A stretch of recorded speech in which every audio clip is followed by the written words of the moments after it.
श्री गणेशाय नमः। आज पौष मास के कृष्ण पक्ष की चतुर्थी है। आज संकष्टी चतुर्थी का व्रत भी रखा जाएगा। आज के दिन गणेश भगवान की कथा अवश्य सुननी चाहिए, इससे हर मनोकामना पूर्ण होती है। तो आइए सुनते हैं गणेश जी की कहानी। संकष्टी गणेश चतुर्थी व्रत की पहली कथा। एक बार देवता कई विपदाओं में घिरे थे, तब वह मदद मांगने भगवान शिव के पास आए। उस समय शिव के साथ कार्तिकेय तथा गणेश जी भी बैठे थे। देवताओं की बात सुनकर शिव जी ने कार्तिकेय व गणेश जी से पूछा कि तुम दोनों में से कौन देवताओं के कष्टों का निवारण कर सकता है। तब कार्तिकेय व गणेश जी दोनों ने ही स्वयं को इस कार्य के लिए सक्षम बताया। इस पर भगवान शिव ने दोनों की परीक्षा लेते हुए कहा कि तुम दोनों में से जो सबसे पहले पृथ्वी की परिक्रमा करके आएगा वही देवताओं की मदद करने जाएगा। भगवान शिव के मुख से यह वचन सुनते ही कार्तिकेय अपने वाहन मोर पर बैठकर पृथ्वी की परिक्रमा के लिए निकल गए। परंतु गणेश जी सोच में पड़ गए कि वह चूहे के ऊपर बैठकर सारी पृथ्वी की परिक्रमा करेंगे तो इस कार्य में उन्हें बहुत समय लग जाएगा। तभी उन्हें एक उपाय सूझा।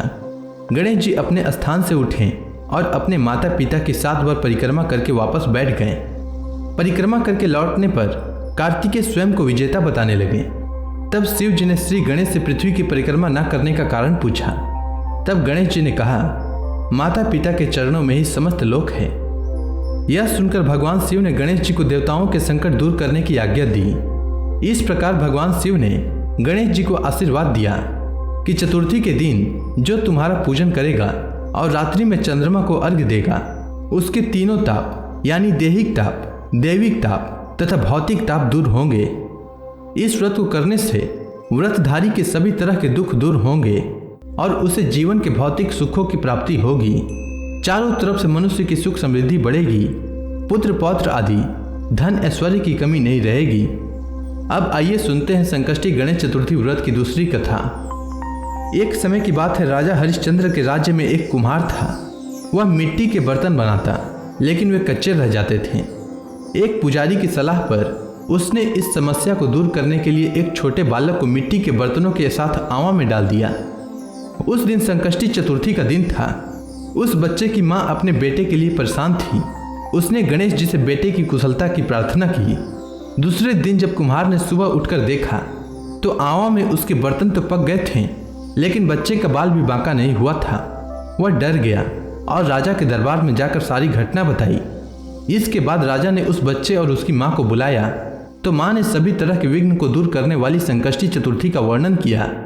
इस घटना के बाद से महिलाएं संतान और परिवार के सौभाग्य के लिए संकष्टी गणेश चतुर्थी का व्रत करने लगी। अब आइए सुनते हैं संकष्टी गणेश चतुर्थी की तीसरी कथा। एक समय की बात है, भगवान विष्णु का विवाह लक्ष्मी जी के साथ निश्चित हो गया। विवाह की तैयारी होने लगी। सभी देवताओं को निमंत्रण भेजे गए, परंतु गणेश जी को निमंत्रण नहीं दिया। कारण जो भी रहा हो, अब भगवान विष्णु की बारात जाने का समय आ गया। सभी देवता अपने पत्नियों के साथ विवाह समारोह में आए। उन सब ने देखा कि गणेश जी कहीं दिखाई नहीं दे रहे हैं। तब वे आपस में चर्चा करने लगे कि क्या गणेश जी को न्योता नहीं है या स्वयं गणेश जी ही नहीं आए। सभी को इस बात पर आश्चर्य होने लगा। तभी सबने विचार किया कि भगवान विष्णु से ही इसका कारण पूछा जाए। विष्णु भगवान से पूछने पर उन्होंने कहा कि हमने गणेश जी के पिता भोलेनाथ महादेव को न्योता भेजा है। यदि गणेश जी अपने पिता के साथ आना चाहते हों तो आ सकते हैं। अलग से न्योता देने की कोई आवश्यकता भी नहीं थी। दूसरी बात यह है कि उनको 100 मन मूंग, 100 मन चावल, 100 मन घी और 100 मन लड्डू का भोजन दिन भर में चाहिए। यदि गणेश जी नहीं आएंगे तो कोई बात नहीं, दूसरे के घर जाकर इतना सारा खाना पीना अच्छा भी नहीं लगता। इतनी वार्ता कर ही रहे थे कि किसी एक ने सुझाव दिया कि यदि गणेश जी आ भी जाएं तो उनको द्वारपाल बनाकर बैठा देंगे कि आप घर की याद रखना। आप तो चूहे पर बैठकर धीरे धीरे चलोगे तो बारात से बहुत पीछे रह जाओगे। यह सुझाव भी सबको पसंद आया, तो भगवान विष्णु ने भी इस पर अपनी सहमति दे दी। होना क्या था, इतने में गणेश जी वहाँ आ पहुँचे और उन्हें समझा बुझाकर घर की रखवाली करने के लिए बैठा दिया। बारात चल दी। तब नारद जी ने देखा कि गणेश जी तो दरवाजे पर बैठे थे। नारद जी ने गणेश जी से पूछा कि वो बारात क्यों नहीं गए। तब गणेश जी ने कहा कि भगवान विष्णु ने उन्हें अपना निवास स्थान सौंप कर गए हैं। अब मैं यहाँ का राजा हूँ। तब नारद जी हंसते हुए कहने लगे कि यह भी तो हो सकता है कि उन्होंने आपको द्वारपाल के रूप में यहाँ बैठाया हो। तब गणेश जी कहने लगे कि हाँ, विष्णु भगवान ने मेरा बहुत अपमान किया है। नारद जी ने कहा कि आप उदास न हों, आप अपनी मूषक सेना को आगे भेज दें तो वह रास्ता खोद देगी, जिससे उनके वाहन धरती में धंस जाएंगे। तब आपको सम्मानपूर्वक बुलाना पड़ेगा। अब तो गणेश जी अपनी मूषक सेना को जल्दी से आगे भेज दिए और सेना ने जमीन पोली कर दी। जब बारात वहां से निकली तो रथों की पहिए धरती में धंस गए। लाख कोशिश करें परंतु पहिए नहीं निकले। सभी ने अपने अपने उपाय किए परंतु पहिए तो नहीं निकले, बल्कि जगह जगह से टूट गए। किसी को समझ में नहीं आ रहा था कि अब क्या किया जाए। तब नारद जी ने कहा, आप लोगों ने गणेश जी का अपमान करके अच्छा नहीं किया। यदि उन्हें मनाकर लाएं तो आपका कार्य सिद्ध हो सकता है और यह संकट टल सकता है। शंकर भगवान ने अपने दूत नंदी को भेजा और वे गणेश जी को लेकर आए। गणेश जी का आदर सम्मान के साथ पूजन किया। तब कहीं रथ के पहिए निकले। अब रथ के पहिए तो निकल गए परंतु वे टूटे फूटे हुए थे, तो उन्हें सुधारे कौन। पास के खेत में खाती काम कर रहा था, उसे बुलाया गया। खाती अपना कार्य करने से पहले श्री गणेशाय नमः कहकर गणेश जी की वंदना मन ही मन करने लगा। देखते ही देखते खाती ने सभी पहियों को ठीक कर दिया। तब खाती कहने लगा कि हे देवताओं, आपने सर्वप्रथम गणेश जी को नहीं मनाया होगा और न ही इनकी पूजन की होगी, इसीलिए तो आपके साथ यह संकट आया है। हम तो मूर्ख अज्ञानी हैं, फिर भी पहले गणेश जी को पूजते हैं, उनका ध्यान करते हैं। आप लोग तो देवता गण हैं, फिर भी आप गणेश जी को कैसे भूल गए। अब आप लोग भगवान श्री गणेश की जय बोल कर जाएं, तो आपके सब कार्य बन जाएंगे और कोई संकट भी नहीं आएगा। ऐसा कहते हुए बारात वहां से चल दी और भगवान विष्णु का लक्ष्मी जी से विवाह संपन्न करा के सभी सकुशल घर लौट आए। हे गणेश जी महाराज, आपने विष्णु भगवान के जैसे कार्य सिद्ध किए, उसी प्रकार सभी के कार्य सिद्ध करें। अब आइए सुनते हैं संकष्टी गणेश चतुर्थी व्रत की चौथी कथा। एक बार भगवान शिव और माता पार्वती नर्मदा नदी के किनारे बैठे थे।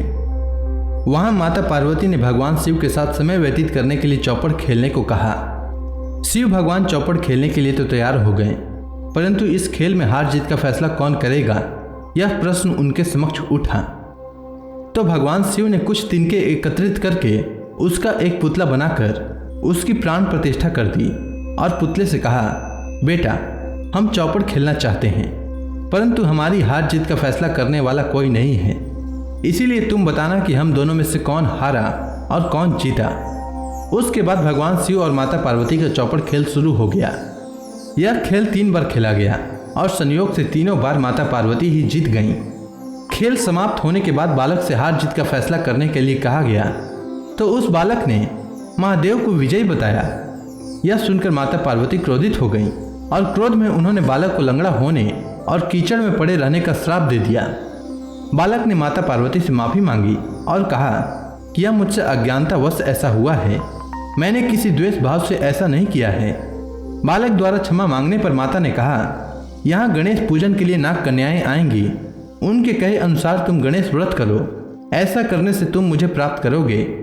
यह कहकर माता पार्वती शिव जी के साथ कैलाश पर्वत पर चली गईं। 1 वर्ष के बाद उस स्थान पर नाग कन्याएं आईं। तब नाग कन्याओं से श्री गणेश के व्रत की विधि मालूम करके उस बालक ने 21 दिन लगातार गणेश जी का व्रत किया। उसकी श्रद्धा से गणेश जी प्रसन्न हुए।